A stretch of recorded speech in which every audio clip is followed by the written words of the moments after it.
gutom na po ako. Pwede niyo po ba ako bigyan ng pambili ng pagkain? Oh, kain ka.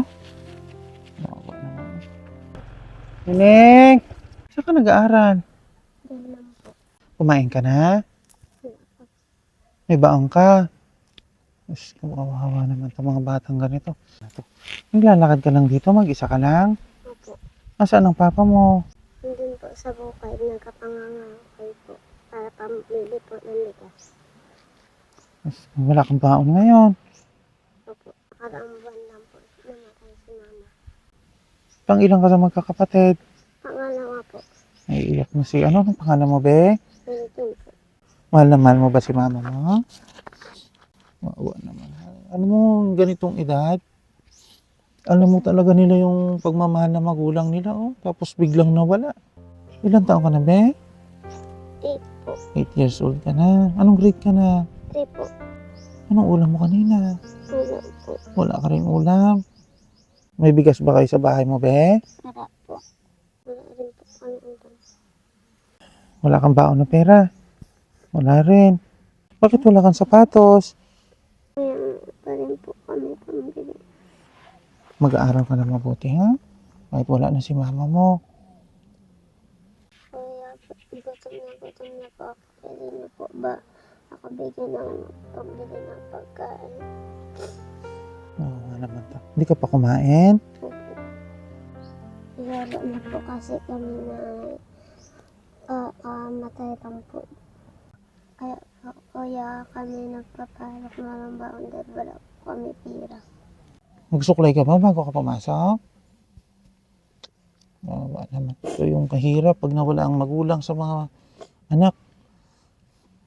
Talaga namang mararanasan ng bata ang hirap. Lalo ganito, mahirap din ang buhay dito sa bukid. Andiyan naman si papa mo.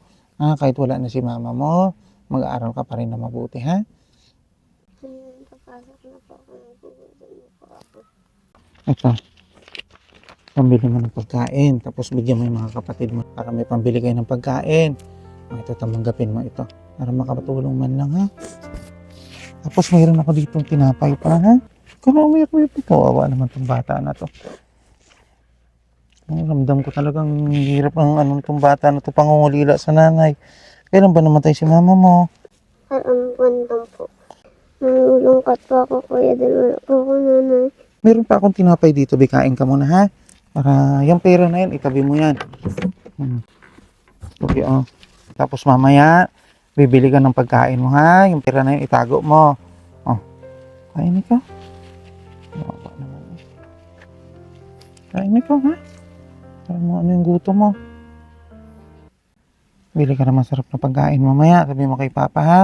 Tapos yung ibang pera mo dito, pambaon mo sa school. Isabay na lang kita, ha? Paglabas, para hindi ka na maglakad. Ano po, kuya? Lagi rin po kasi si papa sa mundo. Para may makain. Ano? Ano ibibili mo dito sa binigay kong pera na yan? Ano? Yung pambili po ng pagkain ng kapatid ko. Ano mga batang ganito? Ang agang nawalan ng magulang. Para mo ito po ang kapatid ko ng pagkain. Ilang taon na ba yung kapatid mo? 3 po. Saka yung isa ko po, 5. Kababata pa man nawalan ng magulang itong mga bata na to. Tapos ikaw, ilang taon? 8 po. 8 years old. Yung kuya mo, 10 po. Kaya salamat po sa tulong niyo. Para sa mga kapatid ko po. Kumbaga lang po ito. Sobrang lungkot ko po na wala si mama. Wala na po mag-aalaga sa amin. Magluluto sa umaga po. huwag ka na malungkot, ha? Be, hatid na lang kita, ha? Para hindi ka na maglakad. Ha? Ano ka na? Huwag ka matakot kay kuya dyan, ha?